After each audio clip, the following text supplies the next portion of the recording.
Mémoires de deux jeunes mariés, Honoré de Balzac. Chapitre 36 de la vicomtesse de l'Estorade à la baronne de Macumer. Ma chère, notre étonnement à tous a été inexprimable quand, au déjeuner, on nous a dit que vous étiez partie, et surtout quand le postillon qui vous avait emmené à Marseille m'a remis ta folle lettre. Mais, méchante, il ne s'agissait que de ton bonheur dans ces conversations, au pied du rocher sur le banc de Louise, et tu as eu bien tort d'en prendre ombrage. Ingrata, je te condamne à revenir ici à mon premier appel. Dans cette odieuse lettre griffonnée sur du papier d'auberge, tu ne m'as pas dit où tu t'arrêteras. Je suis donc obligée de t'adresser ma réponse à chante-pleurs. Écoute-moi, chère sœur d'élection, et sache avant tout que je te veux heureuse. Ton mari, ma Louise, a je ne sais quelle profondeur d'âme et de pensée qui impose autant que sa gravité naturelle et que sa contenance noble impose. Puis, il y a dans sa laideur si spirituelle, dans ce regard de velours, une puissance vraiment majestueuse. Il m'a donc fallu quelque temps avant d'établir cette familiarité sans laquelle il est difficile de s'observer à fond. Enfin, cet homme a été Premier ministre, et il t'adore comme il adore Dieu. Donc il devait dissimuler profondément. Et pour aller pêcher des secrets au fond de ce diplomate, sous les roches de son cœur, j'avais à déployer autant d'habileté que de ruse.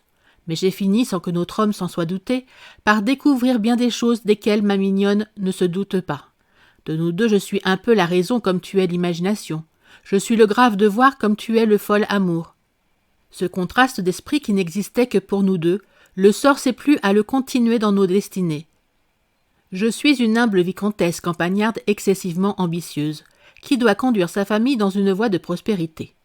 Tandis que le monde c'est Macumer ex-duc de Soria, et que duchesse de droit tu règnes sur ce Paris où il est si difficile à qui que ce soit, même au roi, de régner. Tu as une belle fortune que Macumer va doubler s'il réalise ses projets d'exploitation pour ses immenses domaines de Sardaigne, dont les ressources sont bien connues à Marseille. Avoue que si l'une de nous deux devait être jalouse, ce serait moi. Mais rendons grâce à Dieu de ce que nous ayons chacune le cœur assez haut placé pour que notre amitié soit au-dessus des petitesses vulgaires. Je te connais, tu as honte de m'avoir quitté. Malgré ta fuite, je ne te ferai pas grâce d'une seule des paroles que j'allais te dire aujourd'hui sous le rocher. Lis-moi donc avec attention, je t'en supplie, car il s'agit encore plus de toi que de Macumer, quoiqu'il soit pour beaucoup dans ma morale. D'abord, ma mignonne, tu ne l'aimes pas. Avant 2 ans, tu te fatigueras de cette adoration. Tu ne verras jamais en Felipe un mari, mais un amant de qui tu te joueras sans nul souci, comme font d'un amant toutes les femmes. Non, il ne t'impose pas, tu n'as pas pour lui ce profond respect, cette tendresse pleine de crainte qu'une véritable amante a pour celui en qui elle voit un Dieu. Oh, j'ai bien étudié l'amour, mon ange, et j'ai jeté plus d'une fois la sonde dans les gouffres de mon cœur. Après t'avoir bien examiné, je puis te le dire, tu n'aimes pas. Oui, chère reine de Paris, de même que les reines, tu désireras être traitée en grisette, tu souhaiteras être dominée, entraînée par un homme fort qui, au lieu de t'adorer, saura te meurtrir le bras en te le saisissant au milieu d'une scène de jalousie.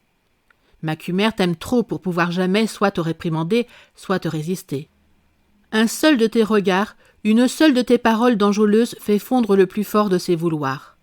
Tôt ou tard, tu le mépriseras de ce qu'il t'aime trop.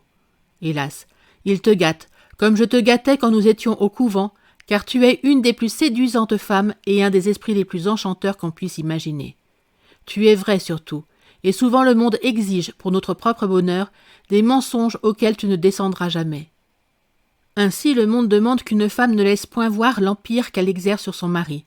Socialement parlant, un mari ne doit pas plus paraître l'amant de sa femme quand il aime en amant, qu'une épouse ne doit jouer le rôle d'une maîtresse. Or vous manquez tous deux à cette loi. Mon enfant, d'abord ce que le monde pardonne le moins en le jugeant d'après ce que tu m'en as dit, c'est le bonheur, on doit le lui cacher. Mais ceci n'est rien. Il existe entre amants une égalité qui ne peut jamais, selon moi, apparaître entre une femme et son mari, sous peine d'un renversement social et sans des malheurs irréparables. Un homme nul est quelque chose d'effroyable, mais il y a quelque chose de pire, c'est un homme annulé. Dans un temps donné, tu auras réduit Macumer à n'être que l'ombre d'un homme. Il n'aura plus sa volonté, il ne sera plus lui-même, mais une chose façonnée à ton usage. Tu te le seras si bien assimilé qu'au lieu d'être 2, il n'y aura plus qu'une personne dans votre ménage, et cet être-là sera nécessairement incomplet. Tu en souffriras, et le mal sera sans remède quand tu daigneras ouvrir les yeux. Nous aurons beau faire, notre sexe ne sera jamais doué des qualités qui distinguent l'homme. Et ces qualités sont plus que nécessaires. Elles sont indispensables à la famille. En ce moment, malgré son aveuglement, Macumer entrevoit cet avenir. Il se sent diminué par son amour. Son voyage en Sardaigne me prouve qu'il va tenter de se retrouver lui-même par cette séparation momentanée. Tu n'hésites pas à exercer le pouvoir que te remet l'amour. Ton autorité s'aperçoit dans un geste, dans le regard, dans l'accent. Ô cher, tu es, comme te le disait ta mère, une folle courtisane. Certes, il t'est prouvé, je crois, que je suis de beaucoup supérieure à Louis, mais m'as-tu vu jamais le contredisant? Ne suis-je pas en public une femme qui le respecte comme le pouvoir de la famille? Hypocrisie, diras-tu. D'abord, les conseils que je crois utile de lui donner, mes avis, mes idées, je ne les lui soumets jamais que dans l'ombre et le silence de la chambre à coucher. Mais je puis te jurer, mon ange, qu'alors même je n'affecte envers lui aucune supériorité. Si je ne restais pas secrètement comme ostensiblement sa femme, il ne croirait pas en lui. Ma chère, la perfection de la bienfaisance consiste à s'effacer si bien que l'obligé ne se croit pas inférieur à celui qui l'oblige, et ce dévouement caché comporte des douceurs infinies. Aussi ma gloire a-t-elle été de te tromper toi-même, et tu m'as fait des compliments de Louis. La prospérité, le bonheur, l'espoir lui ont d'ailleurs fait regagner depuis 2 ans tout ce que le malheur, les misères, l'abandon, le doute lui avaient fait perdre. En ce moment donc, d'après mes observations, je trouve que tu aimes Felipe pour toi et non pour lui-même. Il y a du vrai dans ce que t'a dit ton père. Ton égoïsme de grande dame est seulement déguisé sous les fleurs du printemps de ton amour. Ah, mon enfant, il faut te bien aimer pour te dire de si cruelles vérités. Laisse-moi te raconter, sous la condition de ne jamais souffler de ceci le moindre mot au baron, la fin d'un de nos entretiens. Nous avions chanté tes louanges sur tous les tons, car il a bien vu que je t'aimais comme une sœur que l'on aime. Et après l'avoir amené sans qu'il y prit garde à des confidences, « Louise, lui ai-je dit, n'a pas encore lutté avec la vie. Elle est traitée en enfant gâté par le sort, et peut-être serait-elle malheureuse si vous ne saviez pas être un père pour elle comme vous êtes un amant. » « Et le puis-je » a-t-il dit. Il s'est arrêté tout court, comme un homme qui voit le précipice où il va rouler.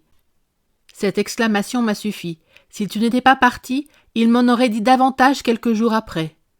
Mon ange, quand cet homme sera sans force, quand il aura trouvé la satiété dans le plaisir, quand il se sentira, je ne dis pas avili, mais sans sa dignité devant toi, les reproches que lui fera sa conscience lui donneront une sorte de remords, blessant pour toi par cela même que tu te sentiras coupable. Enfin, tu finiras par mépriser celui que tu ne te seras pas habitué à respecter. Songe-y, le mépris chez la femme est la première forme que prend sa haine. Comme tu es noble de cœur, tu te souviendras toujours des sacrifices que Felipe t'aura faits.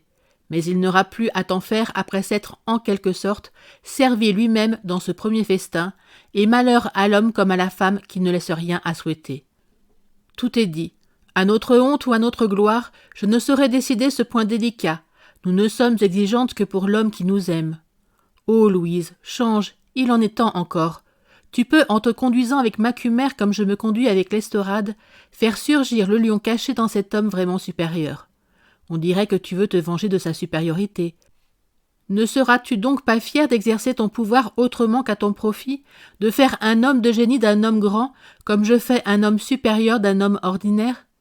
Tu serais resté à la campagne, je t'aurais toujours écrit cette lettre. J'eusse craint ta pétulance et ton esprit dans une conversation, tandis que je sais que tu réfléchiras à ton avenir en me lisant. Chère âme, tu as tout pour être heureuse. Ne gâte pas ton bonheur et retourne dès le mois de novembre à Paris. Les soins et l'entraînement du monde dont je me plaignais sont des diversions nécessaires à votre existence, peut-être un peu trop intimes. Une femme mariée doit avoir sa coquetterie. La mère de famille qui ne laisse pas désirer sa présence en se rendant rare au sein du ménage risque d'y faire connaître la satiété. Si j'ai plusieurs enfants, ce que je souhaite pour mon bonheur, je te jure que dès qu'ils arriveront à un certain âge, je me réserverai des heures pendant lesquelles je serai seule, car il faut se faire demander par tout le monde, même par ses enfants. Adieu, chère jalouse. Sais-tu qu'une femme vulgaire serait flattée de t'avoir causé ce mouvement de jalousie? Hélas, je ne puis que m'en affliger, car il n'y a en moi qu'une mère et une sincère amie. Mille tendresses. Enfin, fais tout ce que tu voudras pour excuser ton départ. Si tu n'es pas sûr de Felipe, je suis sûre de Louis. Merci d'avoir écouté cette vidéo. Si cette vidéo vous a plu, vous pouvez vous abonner gratuitement à la chaîne Coin Livre Audio.